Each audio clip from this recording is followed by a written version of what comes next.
పల్నాడు జిల్లా ఎస్పీ గారికి నాకు న్యాయం చేయాలని కోరుకుంటున్నాను. మీడియా వారికి నా నమస్కారములు. నా పేరు సోడిశెట్టి మంజు భార్గవి. మాది చిలకలూరిపేట నియోజకవర్గం, నాదెండ్ల మండలం, ఇర్లపాడు గ్రామం.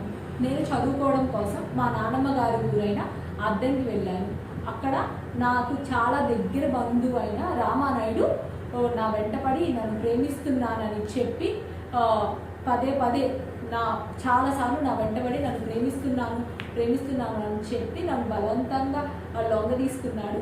ఆ క్రమంలో నేను ప్రెగ్నెన్సీ అయ్యాను. ఇతను అద్దెంకిలో విశ్వభారతి కాలేజ్ డైరెక్టర్గా పనిచేస్తున్నాడు ఆ సమయంలో.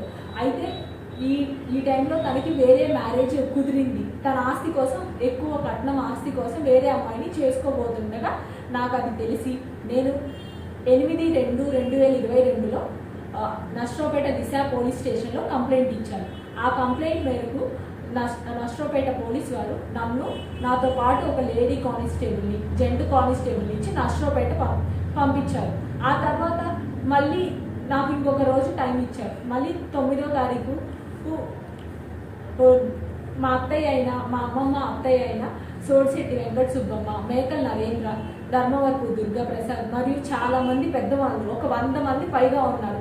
అందరు వచ్చి నన్ను, అటు కూడా ఆడపిల్ల ఉంది, నువ్వు ఒక ఆడపిల్లవి, అమ్మాయి సూసైడ్ చేసుకుంటాను అంటుంది, కాబట్టి నువ్వు చిన్న మావయ్యని చేసుకో, తను పెద్ద మావయ్యని చేసుకుంటుంది అని అందరూ బలవంతంగా ఒప్పించారు. అయినా నేను ఒప్పుకోలేదు. చాలా బలవంతంగా ఒప్పించారు. అలా ఆ టైంలో 19/2/2022లో నాకు మల్లవరం డ్యాము పెళ్లి జరిగింది. మా చిన్న మావయ్య అయిన సోడిశెట్టి కామేశ్వరరావుతో పెళ్లి జరిగినాక 3 రోజులు మేము మా ఇంట్లో ఉన్నాం. ఆ 3 రోజుల తర్వాత తను మా అత్తయ్య వాళ్ళ ఇంటికి తీసుకెళ్ళి, నేను 16 రోజుల పండుగ వస్తాను, అప్పటి వరకు నువ్వు మన ఇంట్లో ఉండు అని చెప్పి వెళ్ళిన తర్వాత రామానాయుడు నాతో చాలా విచిత్రంగా ప్రవర్తిస్తున్నాడు. నన్ను మళ్ళీ ఫిజికల్గా, మెంటల్గా, వర్బల్గా కూడా అబ్యూస్ చేస్తున్నాడు. చాలా మాట్లాడుతున్నాడు. నువ్వు నాతోనే ఉండాలి, నాకే చేయాలి, మా తమ్ముడికి నువ్వు అసలు కాపురం చేయకూడదు, నాతో ఉంటేనే ఇంట్లో ఉంటావు, నేను చెప్పిందే జరగాలని చాలా టార్చర్ పెట్టినాను సార్. అది నేను మా ఆయనకి చెప్తే, చాలాసార్లు ఫోన్ చేస్తే మా ఆయన, నువ్వు మా ఇంటి పరువు తీసావు, కేసు పెట్టావు, నీకు ఇది ఇలానే జరగాలి, మా అన్ననేమన్నా అంటే నువ్వు ఊరుకోను అని ఇలా ఒక 20 రోజుల వరకు ఇంతే టార్చర్ జరిగింది. ఇంక నేను భరించలేక మా అమ్మ వాళ్ళని పిలిపించి నేను మా పుట్టింటికి వెళ్ళిపోయాను.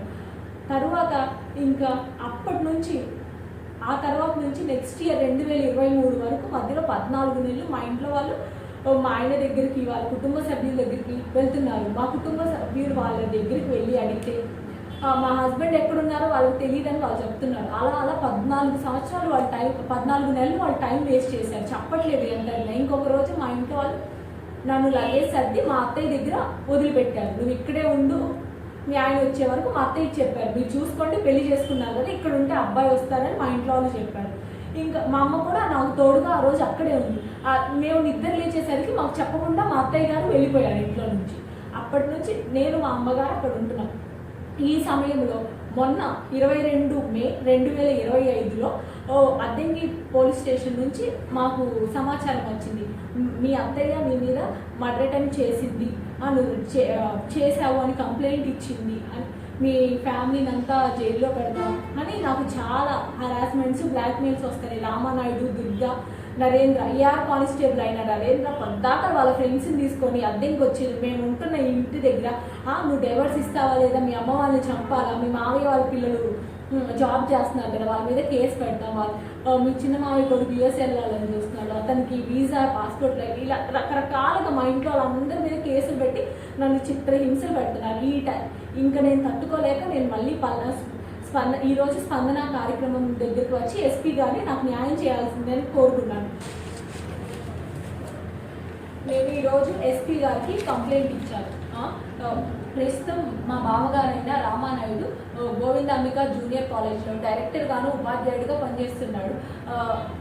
ఏఆర్ కానిస్టేబుల్ అయిన మేకల్ నరేంద్ర రక్షణ రంగంలో పనిచేస్తున్నారు. ఈ రోజు నేను ఇలా బయటకు వచ్చి చెప్పడానికి కారణం ఏంటంటే సొంత బంధువైన నన్నే ఇలా హింసించాడు, నాకు జరిగినట్టు ఇంకే ఆడపిల్లకి అన్యాయం జరగకూడదు. రామానాయుడు ఇలా ఇంతకుముందు చేస్తున్న కాలేజ్లో కూడా 3-4 అమ్మాయిని వేధించి హింసించాడు. అందుకే తను ఇప్పుడు ఆ కాలేజ్ మారి కొత్త కాలేజ్ అయిన గోవిందాంబిక జూనియర్ కాలేజ్కి వచ్చాడు.